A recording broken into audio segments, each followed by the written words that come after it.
up guys, welcome back to another video. Today we're going to be tackling this GT500. It is a full body PPF. There's a lot of intricate curves on this thing and a lot of compound stretches that we're going to have to worry about with the PPF. But just like everything else, we're just going to have to be patient with it and we're going to get the job done. So let's go ahead and hop right into it. Alright, so there's a lot of material to cover on this thing, a lot of small pieces as well. We got Cole over here tackling a lot of the tail lights and all the trim. It's, you know, kind of intricate and kind of tedious, but you know, slow and steady, we'll get it done. So let's just go ahead and see what we're going to start with. I'll just clean up this little cut right here. It had a little too much stretch right here, and so it just needed to be trimmed right before the edge. So I think we're gonna go ahead and tackle this fender first. I'm gonna give it a little pre-spray and all the crevices and stuff, let the gel do its thing. The gel, it like pulls all the dirt out. That's like one of the things we like about it. So we'll pre-spray all the cracks and crevices and let it sit for a little bit. And then whenever we rinse it out, it had pulled all that dirt out there. So it's just minimizing all the contamination and everything. We want this to be as spotless as possible. So we take all the steps just to make sure that we have nothing on there. All right, so I'm just spraying down the panel right now that we're gonna be installing, so that it's loose on the board and then we can just grab and go.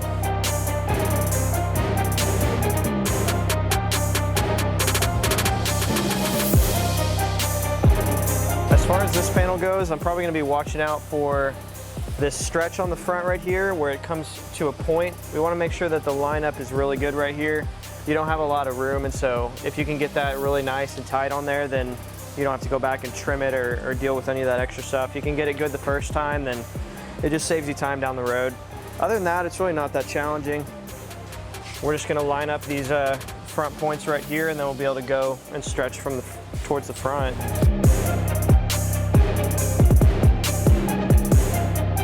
Just going with the good old PPF squeegee right here. A little bit of flex to go around the panel. So there's a wrap around right here, but I'm just using this notch right here where it's notched out so I can tell where that's supposed to end, and I'm not like too far left or right or anything. Giving it a little bit of stretch to meet this front edge right here. Giving it a little bit of tack, checking all these edges, making sure they're good.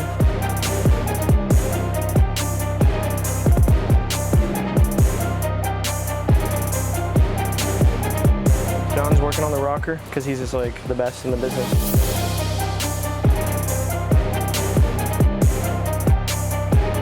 This thing is, I think it's called like a dirt pick.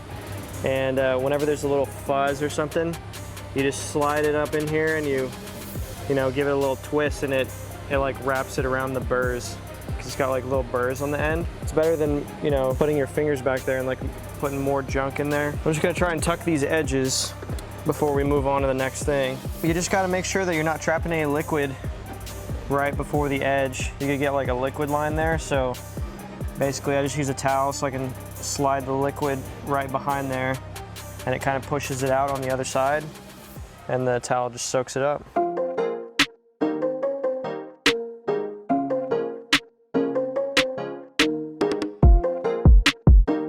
We're all finished up with the fender, so I'm just gonna go ahead and tackle this front bumper.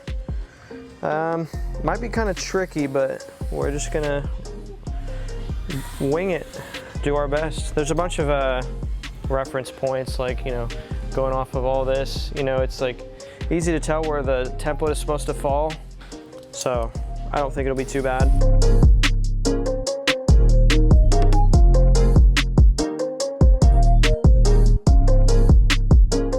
If you don't do it little by little and you get ahead of yourself, then the whole dry piece is probably going to get stuck to itself. That could potentially be really wasteful, so we're just trying to minimize the damage and stuff that could cause. Sometimes if you start peeling that, you know, really big piece, then it's all dry and there's all these loose little, you know, things hanging off, and they all just get stuck to each other, and it can be a mess, a giant knot that you're left to untangle. They're all stuck together.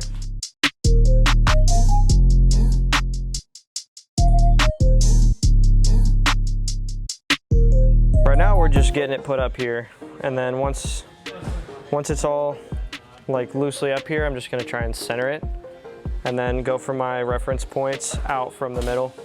Probably the easiest way to do it. Make sure it all fits perfectly.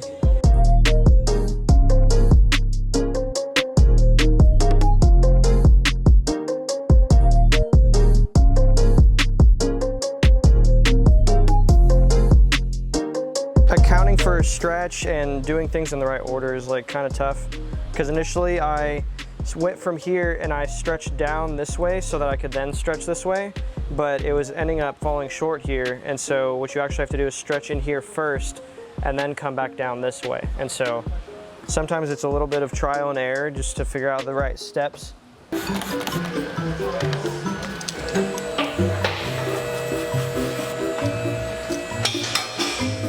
I know both of the. What? Yeah, both at the same time.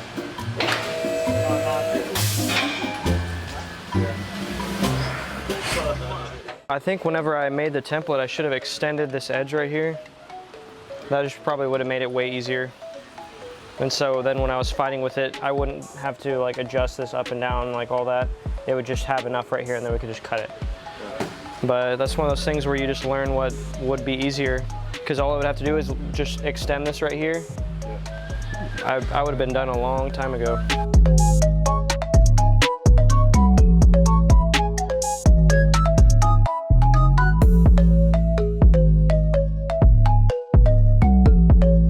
Another day, you know, doing crazy stuff. We're just chipping away at this thing, man. It's day 2 working on it. We're getting close to having all the material put on there. I'm just working on the mirrors right now, and then you know, we're kind of all just gonna jump on this. You know, someone's gonna be on the hood, we're gonna be doing the roof. Gotta figure out a rock chip situation on this quarter panel. It's actually a pretty deep one, so we're trying to figure out the best plan of action for that. You know, make sure the customer's okay with how it looks with touch up and everything. Before we go ahead and put that whole piece on there. We don't want to, you know, waste material, waste our time if we're gonna have to take it back off and then, you know, potentially have it repainted or touched up, you know, professionally. Yeah, we're just kind of, every single, you know, corner is gonna have somebody else on it, and you know, we're really trying to get this pushed out today if we can.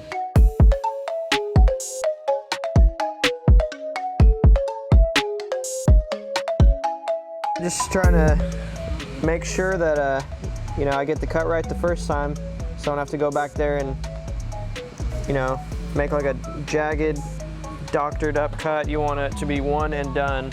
The clap means we are doing something else. So now we're gonna go ahead and do the roof. Me and John are gonna tackle this. We're gonna focus on trying to line up this edge here so that this line is nice and straight all the way across. I think the front and the back are extended, so we don't necessarily have to worry about that. We're just gonna get this line nice and clean and then go from there.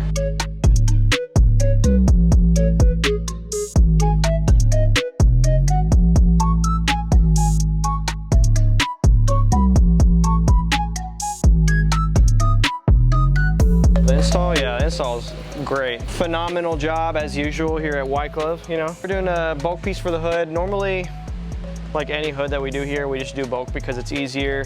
You get a better stretch, and then we just do some trimming at the end.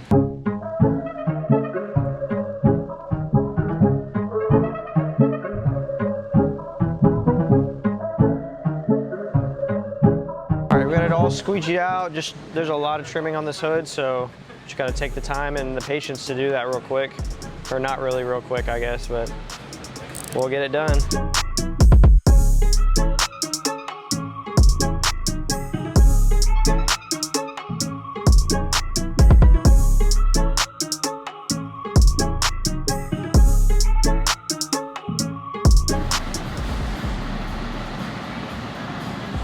Okay. I'm trying to spray the edge. I swear, dude. I swear, dude. These rocker fools, dude, I swear. I swear, dude.